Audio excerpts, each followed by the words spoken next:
asi pred 3 rokmi sme zobrali jedného zvukára, jedného chlapca, ktorý sa obrátil, a keď som išiel zo skúšky, ktorú som mal len sám s Danom,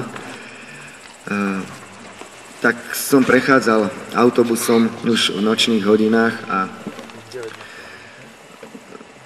v takom polospánku som uvidel modré svetlá blikať a tak som si pomyslel, zase nejaká havária. A keď sme prechádzali úplne blízko toho miesta, tak som videl ležať na zemi nejakého mŕtvého muža.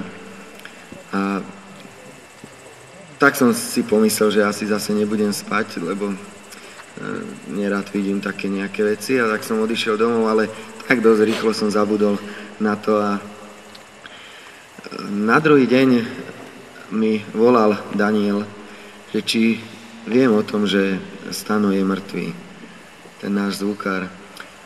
A tak bol som úplne hotový, vybehol z cesty, keď išiel z práce, a zrazilo ho auto a zabilo ho.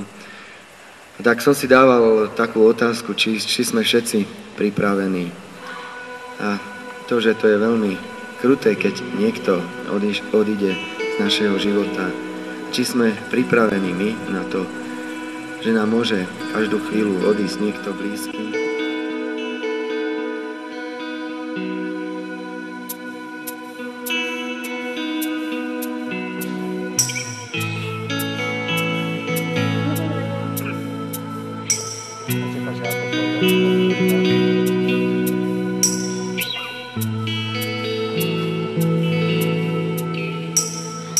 Bolo by to príliš kruté skončiť kdesi v prítmi hrobu.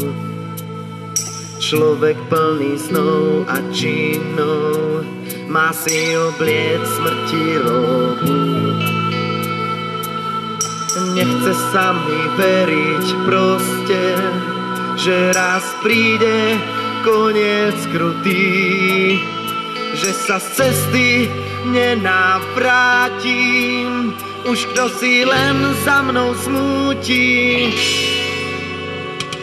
Ešte, že je východisko, istota a nádej skvelá. Ježišovi z Nazareta máme život spasiteľa.